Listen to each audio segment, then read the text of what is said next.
Family first. Good morning, Cody. How you doing? Morning, Peter. Good morning, everybody. If Costa can't give you, I feel like if Costa can't give you an introduction, nobody can do one better than you. Guys, hi. Girls, I see at least one woman in the in-person crowd there, which is great. And all of you that are attending virtually, and in Fran Devco and in the Costa team, I'm Peter Colvin with Easy Leasebacks, and proud to be part of the Costa national rollout and growth program. I've been with Sperry Van Ness, SVN, which is a national real estate advisor company, for a long time. I was their business development director and took a 3-office company to, which is now 2,000 advisors in 6 countries. So we experienced a ton of growth, and I was the one that went out and looked for really good independent commercial real estate brokers that wanted to change their whole life and team up with a great support team in the back room and marketing and advertising and just kind of be part of something exciting. And so it worked really well. And it's one of the top commercial real estate companies in the country right now. And it was fun to be part of that growth. And I saw similar goals with Costa when I got to know him and we became friends that I saw with Mark Van Ness and Rand Sperry, who had Sperry Van Ness. So I lived in that world and was also in commercial real estate. They made me head of the single tenant net leased national team, which I ran for 10 years, specializing in single tenant net lease buildings all over the country. We've sold about $500 general buildings that developers build and lease to Dollar General, and then we sell them for the developers. We've done a lot of quick lubes, a lot of restaurants. So my background is this type of building. We, my oldest son, Chris, and I started Easy Leasebacks to supplement that business because we had a lot of really good entrepreneurs like yourselves that wanted to open multiple units, and their banks were slowing them down, saying, well, why don't you get one open, try that for a few years, and then let's talk about location number 2. And the entrepreneurs were saying, we know how to run a business. We're really good at this. We'll do better if we have 7 or 8 locations because of scale. If you're slowing us down and telling us 1 every 3 years, that doesn't work for us. So they couldn't get their financing to grow like they should. So we came in to supplement them by helping them take care of getting a turnkey real estate, building built or purchased and open, so that they could then build their company faster. And it's worked really, really well. Some of our clients have over 150 locations. So Easy Leasebacks it turned out to be a really good move for us. We're still with SVN as well. So we do, Easy Leasebacks is one of our divisions. My youngest son graduated from college with business degrees and joined us. And so it's a really nice family business, as you can all relate to. And it's taken off really well. So we met Costa. I met Costa through the Westbrook Quick Lube that the company owns. We had a client that was doing Mobile One Quick Lubes, and he saw a vacant operation that had failed in Westbrook and said he'd like to have us buy it for him and give him some money to renovate it. And so we did that. It was our 12th location that we did with that Mobile One licensed operator, and it didn't take off. He had trouble with management, all sorts of excuses, and then he just kind of gave up on the business. He kind of got burned out on life and changed directions, and so he just walked away from a 15-year lease, which just kills us because we sold it to an investor, just a nice lady that wanted cash flow, and she paid quite a bit for the 15-year lease. Thought she'd have a passive property with just a rent check coming in, and all of a sudden it was a vacant property with no rent coming in. She had to evict the tenant and go through the legal process, and then the tenant stripped the building when he left of all the equipment. Just an ugly situation. So after failing twice as a quick lube, we feel responsible for those investors. So we had to figure out what could we do with that building, and couldn't do really anything with it. We couldn't find anybody to take it over. So we got a call from this guy named Costa saying, hey, I think that could be a location for us. here's where we are, what we do, and sounded really interesting to me. So he said, I'm not afraid of a failed location because that's what we specialize in. We'd love to kind of cannibalize on an opportunity. So we ended up putting a deal together. And sure enough, Costa and his team came in. Costa was down there working on it himself, renovating it. And he leased the building from our investor, and it's turned out to be a really good location. So right away, I said, we've dealt with so many quick lube operators. Why is Costa able to make something work that several others have failed at? And I realized, okay, that's a special guy. And so, in our business, we're trying to be kind of picky with who we work with. These deals are a lot of work, and they're small and they're hard, and got to make sure that we bet on the right horse. So we were really impressed with Costa, and we became friends, and he started to share his vision for growing the company nationally and how he was going to do it. And I shared what I had done and what Sperry Vanessa had done, and it seemed to be kind of a good fit to work together. So Costa proved himself beyond a shadow of a doubt to me, so that I could really sink my teeth into helping him and his company. And subsequently, we met Justin, and we met Brandon and Aaron and Cody and their whole team, and we decided to join forces and help them provide buildings for their franchisees so that they could grow quickly, keep their cash, not have to spend it on a lot of real estate oriented things, and really get to the potential that they should with that new business endeavor. So we agreed to a long-term commitment to help Costa and all of you. And so it's turned out to be really, really a great experience. I'm 64 years old. I'm to the point in life where I like to pick and choose who I work with, and do the things that are most rewarding and most helpful, and have a little fun. And one of you in there said that you could most relate with teamwork, makes the dream work. And that's how we feel too, my sons and I. So we really enjoy being part of a team. It's a lonely world out there. And so if you can be part of a team that energizes each other and supports and helps and provides ideas, then everybody comes out better. So we're really proud to be part of this Costa team and really enjoying the process. I'll share just a couple quick things. In the last year and a half, I wrote 2 books. They'll probably be backwards, but one's called One Lucky Ginger, and one is called Pickleball Stories.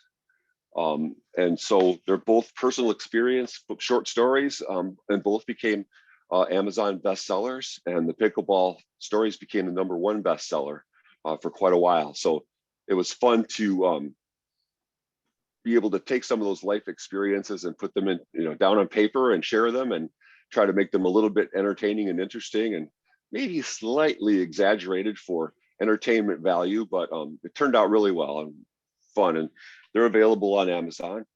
I play guitar and sing like Brandon does, and I converted from tennis to pickleball player, and I played my first professional pickleball tournament a few weeks ago, and really enjoy pickleball. So try to enjoy life, have a little bit of a balance. My wife and I really enjoy nature, going camping, and being able to really go to the beach and collect rocks, and just really be near nature. So try to make sure that we spend our time wisely. So this is probably the hardest thing I could choose to do at 64 years old, is to build 300 small buildings in parking lots owned by other people. No contractors want to build small buildings right now. They're all busy making money building larger buildings. Very few people like to invest in buildings that are on other people's property, because it's different. And these are a lot of work to get developed and approved through the municipalities, and then to put all that effort into building a 600 square foot or 800 square foot building is really challenging. So we had to really believe in this. And what's been great is I literally love the franchisees that we're working with. I mean, every one of these people are all in, fully committed, enthusiastic, looking for a great life change. And to me, that's what life's all about. When you're on your deathbed, you think back and did you help people?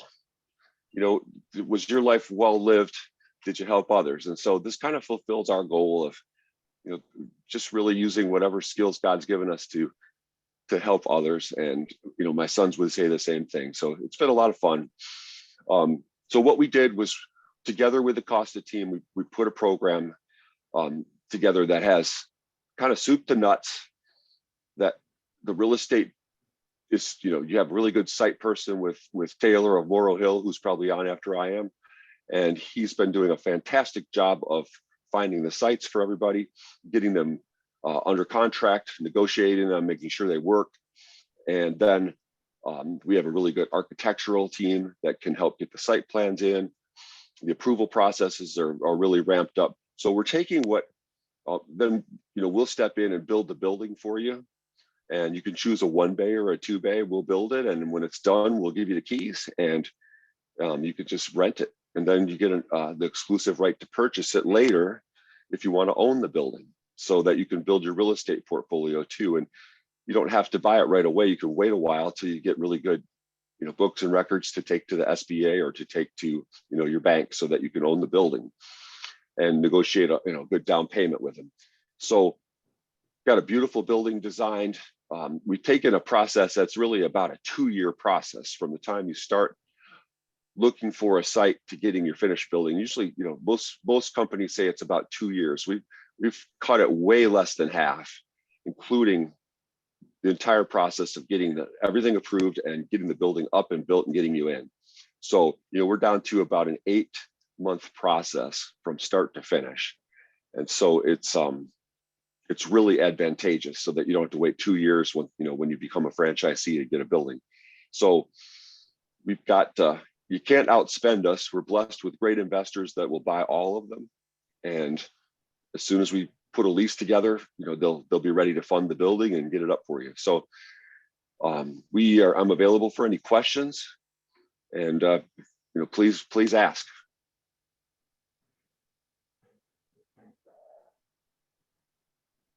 Peter, I'm just curious exactly, I understand that you guys are going to construct the building.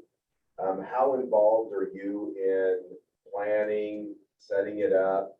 I mean, everything about development of the site and then the final finish up. So we have, it depends on who the franchisee is. If you have connections in your town and you have a good architect and a civil engineer or a contractor, you can handle pretty much all of that, on your own team. If you don't have any help, then there's a whole team to support that's been built to do each of the processes.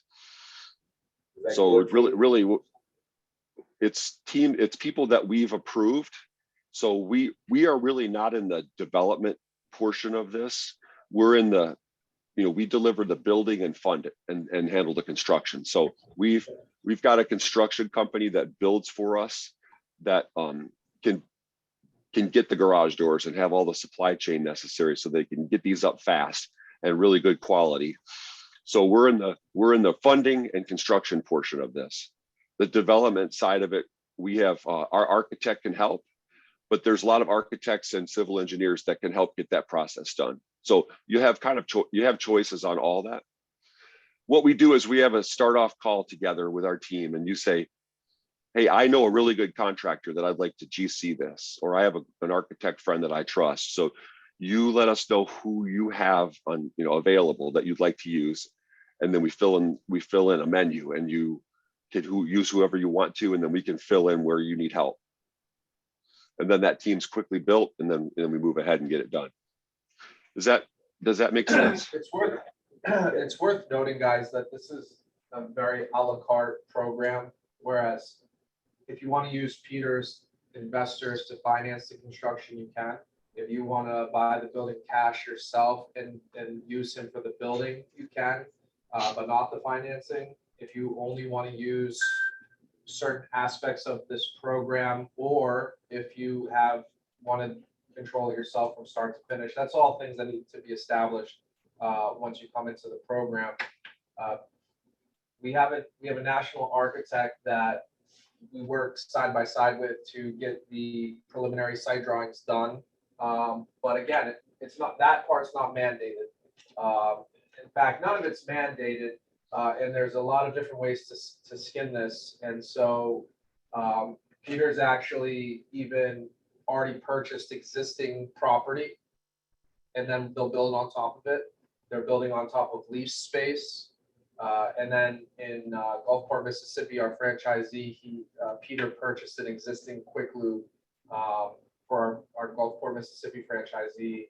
And so that's an option as well.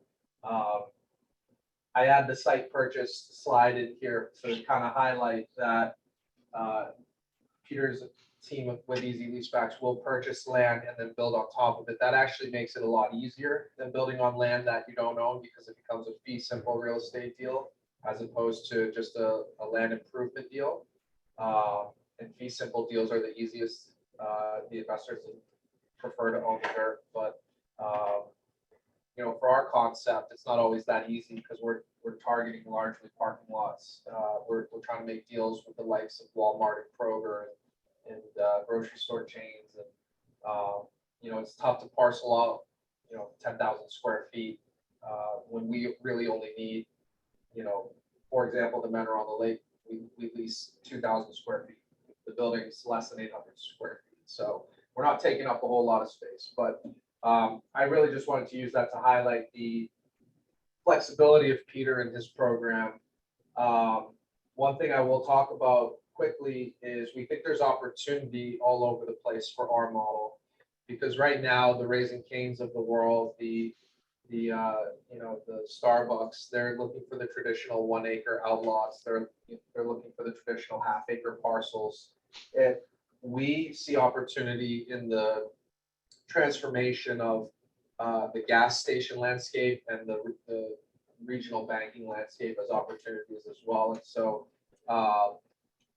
if we move forward with the thought process that our model is what's going to be left behind when electric vehicles penetrate the market more, if we truly believe at the end of the day, which I do think that the oil change only model is what's going to survive when electric vehicles penetrate in a more meaningful way.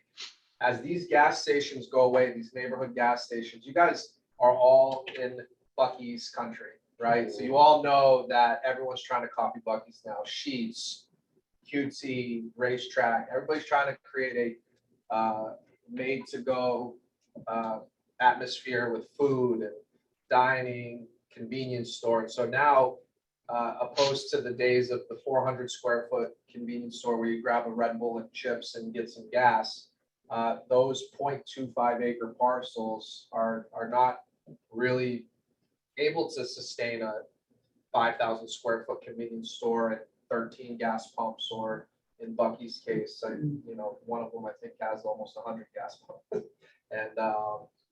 And so we think that when there's not competition for real estate, that's going to bode well in our favor.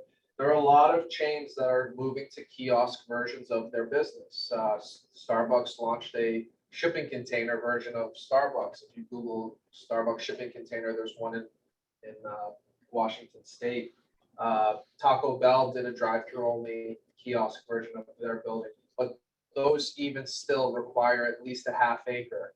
Dutch Brothers, if you're familiar with Dutch Brothers Coffee, they really struggled with getting permitting because their queuing ended up getting too long, because they tried to do what we did, and they did it successfully. There's plenty of Dutch Brothers that are in parking lots of strip malls, and what happened was the queuing would get so out of hand.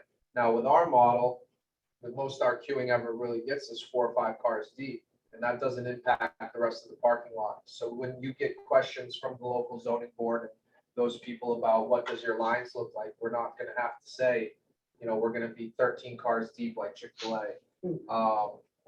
So that's where our opportunity comes in to grab some value, because we should not be having much competition. Another one that comes to mind, Church's Chicken, big in Houston.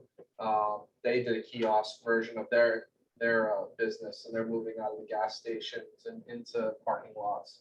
Ice vending machines I know are pretty big right now, and those are, that's who we're competing with, and I think that some landlords would prefer our business over there. So just wanted to add that in.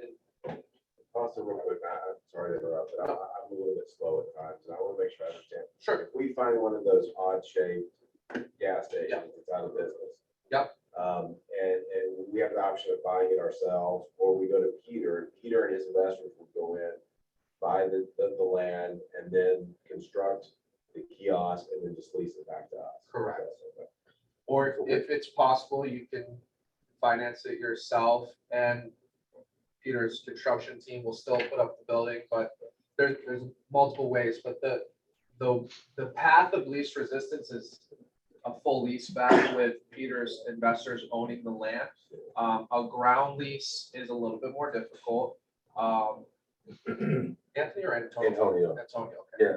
I was, to that, well, while he was stating, Peter buys the land and constructs the kiosk building on top of it, and the lease back plan is just to buy the building, not the property also. Are you talking about after a period of time where you have the option to buy it? Yeah. No, so if you're on a 15-year ground lease and it's just a building improvement, your option is to buy the building. If the land and the building are owned by the investor, then you have the option to buy both. Oh, okay.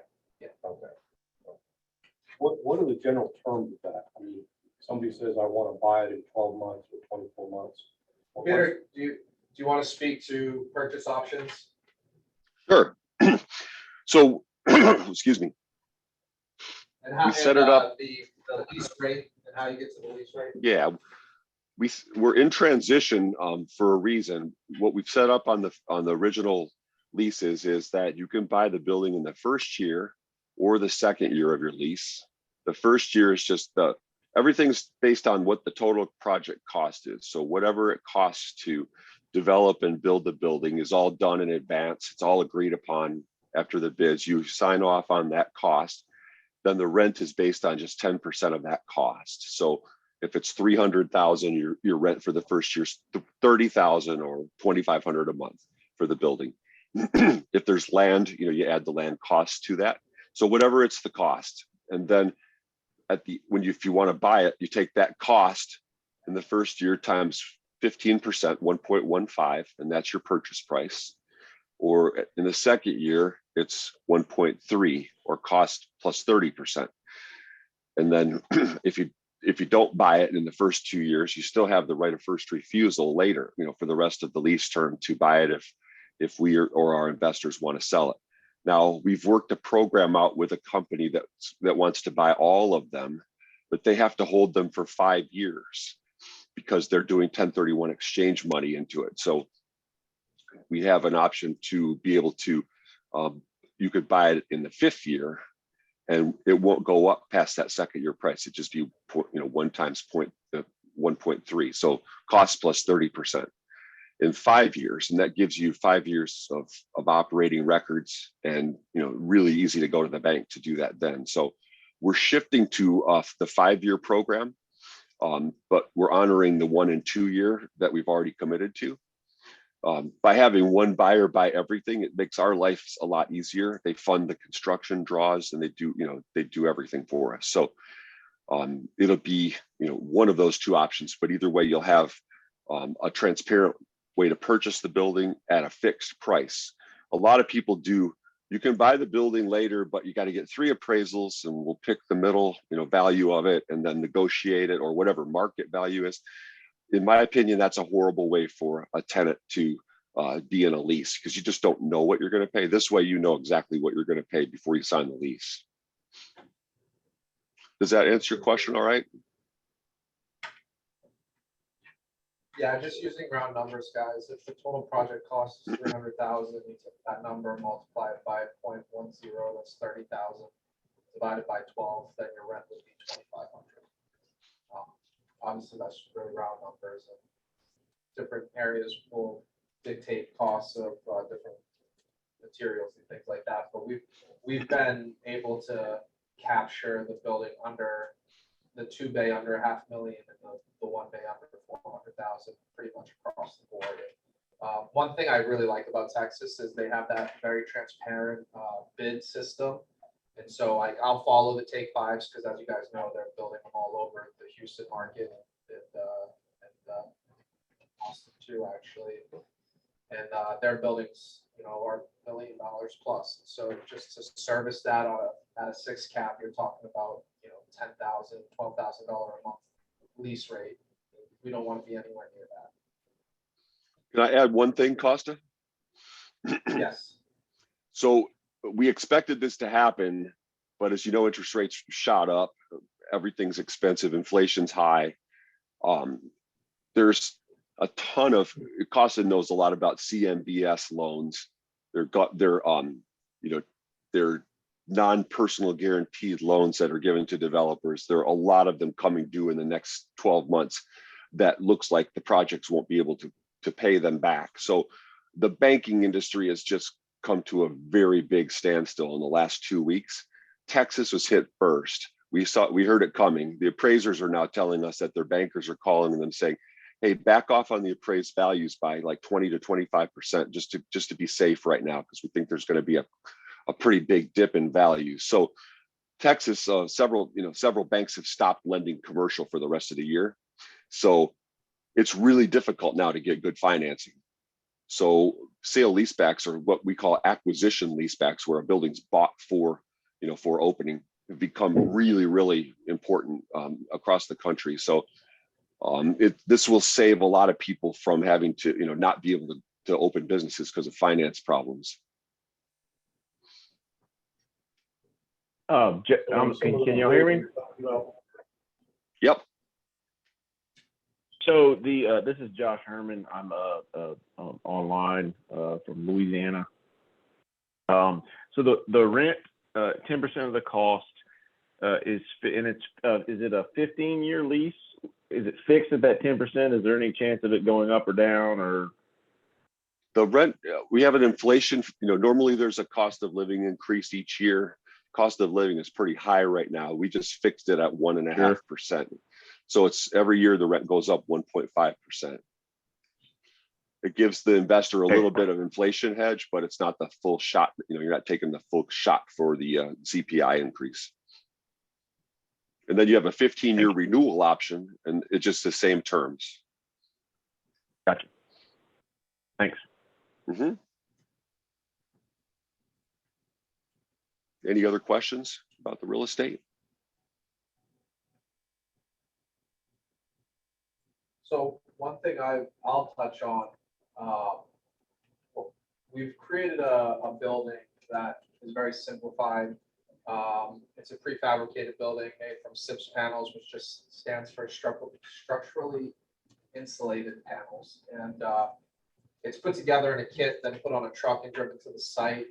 But it is worth noting that when we talk about the build time, that is once you've obtained your permits and the building's been ordered. So the building itself does not take very long to go up.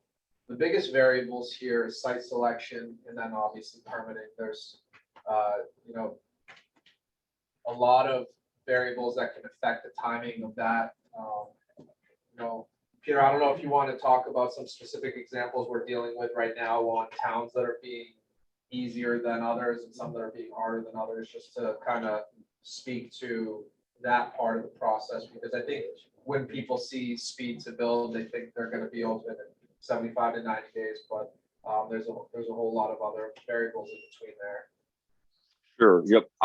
The green light for us is when the building permit is issued by the municipality, so that the building is completely approved by all the design. The site plan has already been approved through the planning commission. So that's when there won't be any changes required. So that's when we order the building. And then the building, when the building's shipped, it literally takes a week to put it up because it's built in sections, 4x8, 4x12 sections that bolt to the foundation. So it takes, if there's a video that we have that Costa, if you direct all of them to the video sometime, they can watch the kind of a simplified construction process. So it takes about a week to put the building up, 3 weeks to pour the floor inside and get the electric and plumbing all done. So it's a 30-day process once the building's there. The long period is getting the site approved. Some places don't have much approval process. Some places you have to get zoning permission, you have to get, go through lots of meetings. So whatever it takes, the planning director will, give a heads up of what that will be, so you can really get a timeline established before you start. We've tried to make the upfront cost really affordable, so that you don't go all out and do site plans, civil plans, architectural plans, and submit them and have them say, there's no way in hell we're going to put a quick lube in that parking lot and allow that. You've just wasted money. So we've got a really inexpensive way to get a green light from the planner before you spend much money at all. And then you're spending good money after that. So that's really saves a lot of risk. And then the approval process, Taylor can probably speak better to that. It's just each municipality is different. The one in Colorado we're doing, they won't approve the building. They want the peaked roof instead of a flat roof. They want stone and stucco instead of our siding. So each one's a little different. So we've got a custom designed building for Brandon and Eaton, Colorado. And just depends on it. So once it's approved and the building permit's issued, then we actually order the building and get that process started.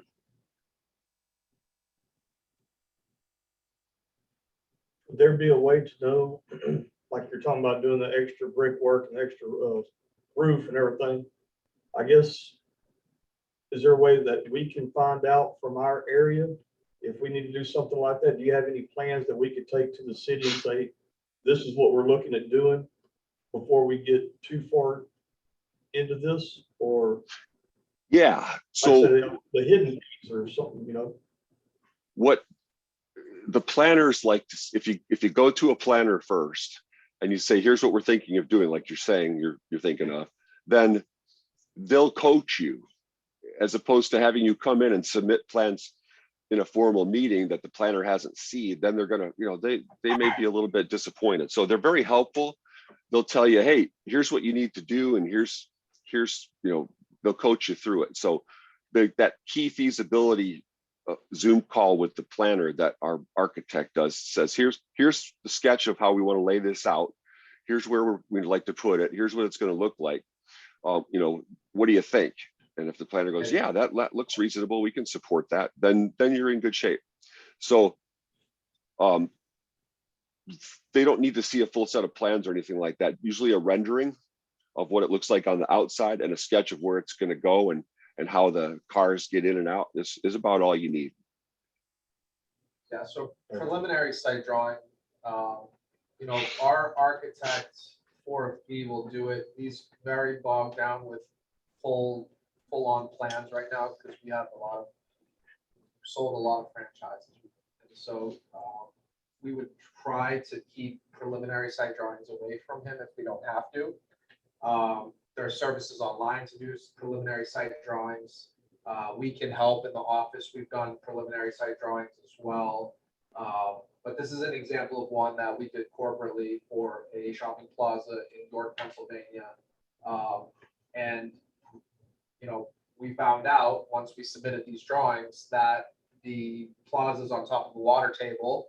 And so before you go down the road of spending $12,000 on actual drawings, we were able to determine this was not a viable site. Let's move on to the next one. And that way you don't spend time and money on that. So that's an important part of the process. And whatever legwork you can do to speed things up. We have people in our system that are perfectly content letting the process handle itself. And, then you're at the whim of other people. And then and that's fine. But we have some people that have really taken the bull by the horns, gone to the city hall and asked, is this site going to work? This is what we want to do. Sometimes just a phone call to, St. Albans, West Virginia was a good example, or actually Warren, Ohio was a good example, Peter, because it was literally a phone call. This is the address. Oh yeah, that'll get approved. Okay, cool. Let's. Yeah. So phone call. I'll just give a personal testimony. I've built several ground up franchises as a franchisee. And there is nothing more effective than if you go to whoever the jurisdictional person is and sit down face to face with them to Costa's point. You will save yourself so much headache in getting through the process if you engage them from the very beginning. You'll shorten, it could be months off of the process. just by going and meeting them. I mean, I don't want to take time with stories, but I'm just telling you that when you've got drawings, you've got plans, you're trying to do construction, get that jurisdictional, whoever it is, find out if it's the building department, the code enforcement, whoever it is, find out and go see it. And full on site plans can be, upwards 40, 50, 60 pages. We do have site plans that we can share that are abbreviated plans. Like you're flipping through right Yeah. there, like something like And so, that. and you can bring that to. Exactly. Now, the thing is, if you're not familiar with the terminology and they start asking you questions, you're gonna be like, this is what I have. But like you said, But, we're more of yeah. a small town, or we're not in Houston, but we're way on the outside. And You know whoever the we decision actually, maker I actually is. went to school with a guy that's actually on the board. Yeah. So if I wouldn't just had a meeting with him, I just wanted to be able to bring him We can provide the one pagers and that Yeah. information. just for a just of it, just so he can see what we're talking about.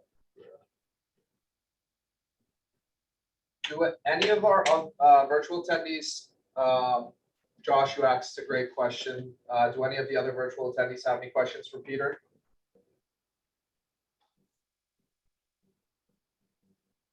Anything else from in person? I'll throw out one thing. Kyle McCardle in Gulfport went out and knocked on doors of existing Quick Loops to see if anybody was going to sell, and talk to the owners. And he found a couple people that were planning on retiring. And so he's got those lined up for future locations. He found a vacant Quick Lube that was owned by the doctor next door who just bought it for, to have land for extra parking. And we were able to make a deal on that. And we bought the building and we're transparent in this team. We gave Kyle $70,000 to make remodeling and rebrand it as part of the deal. So the quickest way to get open is to find a vacant Quick Lube that you think would work in a good location, or see if you can buy one for a reasonable price. Right, Costa? Yeah, when you do a conversion, all you need is your C of O, and then you're doing we have some pre-designed designs for the different buildings. They're, at the end of the day, most Quick Loops are the same. Everyone tried to put a different spin on it. Grease Monkey is very famous for their old A-frame building that's distinguishable, but at the end of the day, it's 2-bay, 3-bay, overhead doors. You have a pit, you have a place for your sign. We can paint it with our colors, and Gulfport ended up being a really nice looking building. And Peter's investors provided our franchisee with that $70,000 to freshen it up, make it look real nice, presentable. Actually, he used some of it to buy his equipment. Everyone in here should be familiar with the item 7 at this point. So I believe he used some of that money from Peter's team to do some of the things on item 7. And it worked out. And it's a really nice store. And I actually was able to go down to the grand opening and had a great turnout. And he's doing 2 more units. And actually, I think he's going to be doing more than that as well. He wants to buy the whole state of Mississippi eventually. Peter, you still there? Yes. Okay. We didn't pin you. That's why. So any other questions for Peter? Morrow Hill is actually, we moved this time to later. Go Did ahead, someone Josh. have a question? Yeah. Yeah, so I think my camera's right here. So y'all threw out a bunch of dates. So I'm assuming you're saying that is it 8 months from the time of site selection? Is that when, I know there's a lot of factors that play into it, but on average you're getting these things open in about 8 months? So I can answer that. So we the site selection, it depends on a few things. How long does it take to get a ground lease negotiated and finalized if it's a ground lease, or if it's a real estate purchase, it doesn't take that long. So if you figure 3 to 4 months to get, you can get your site in a week and get the ground lease the next day if everybody's moving quickly. So it doesn't take that long to get an LOI on a ground lease. Taylor's really fast and gets it done.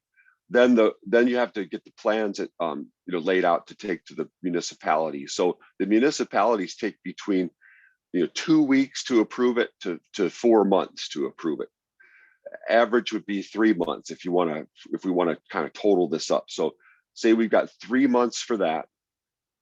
And then we have the building takes 12 weeks from the day it's ordered to delivery. So that's 4 months.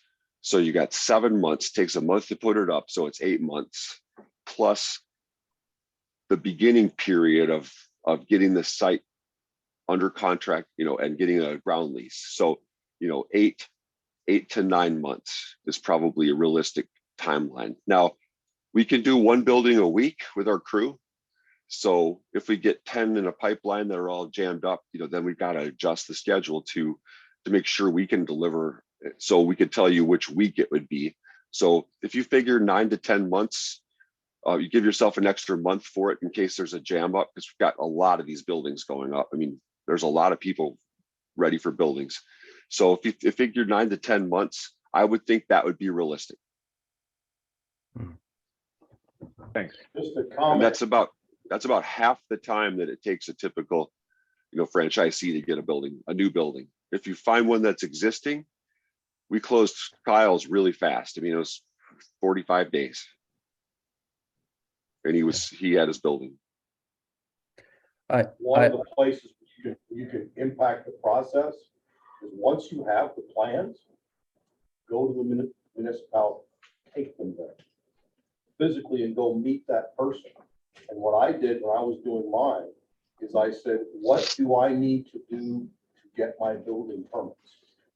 I threw it on them as opposed to saying, I want to file these.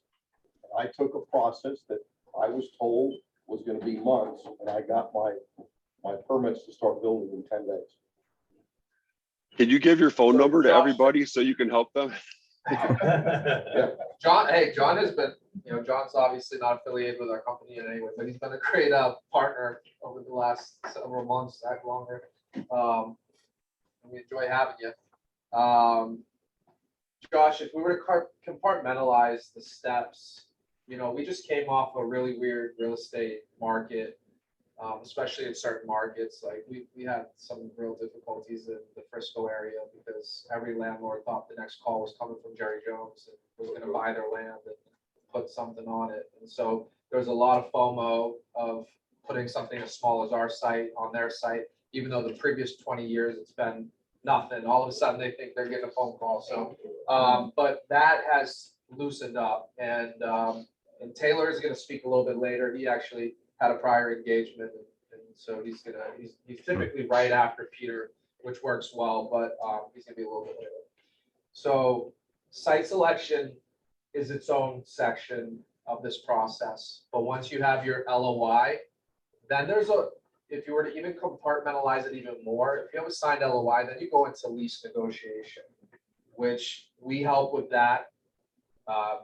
We have a uniformed improvements lease. I like to call it the ground lease. Peter calls it the improvements lease. And so what we did was we took a page out of Panera's book where we said, if we have the same lease across all parties, then it's just going to be a lot easier to project manage. And so what that does, the downside to that is if a landlord wants to use their own lease, we'll say, okay, we're going to move on. So that's difficult, especially when you find a site you like. But it's important to remember that when you're using other people's money, you got to play by their rules. And our investors have told us the uniform lease makes it easier for them to do deals in mass.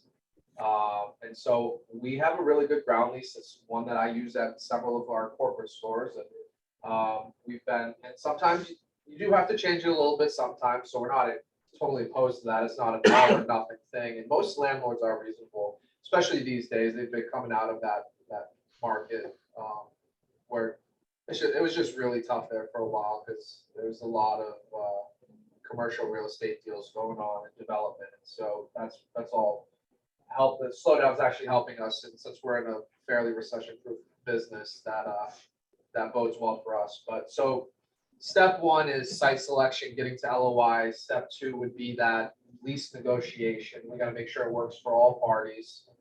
Sometimes it can be market driven.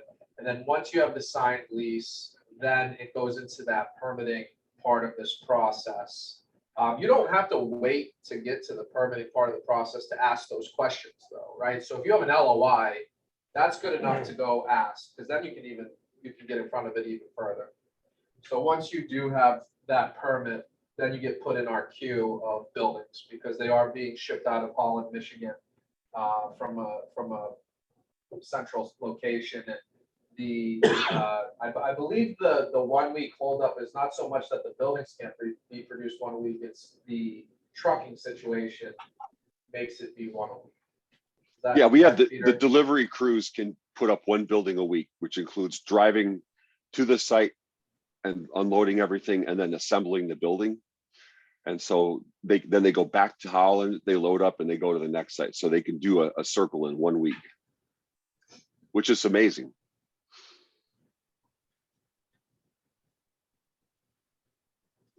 So we have once you come on board, if you establish that you do want to engage with Peter in whatever capacity, whether it's building plus leaseback, whether it's just building, whether it's just leaseback, and we figure out what direction you're going to go, we have a really comprehensive timeline that if everyone sticks to their part and everybody does what they say they're going to do, then it moves along fairly smoothly.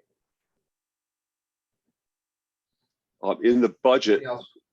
yeah, in the Go ahead, budget, Peter. we have, and the person in there that's built many buildings from ground up, is your name John? Yes.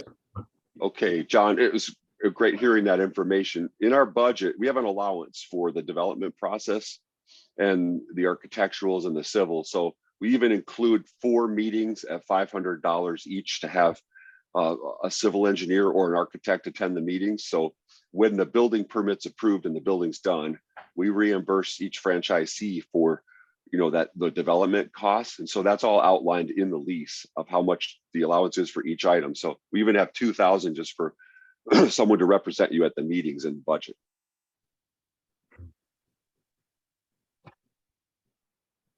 Cool.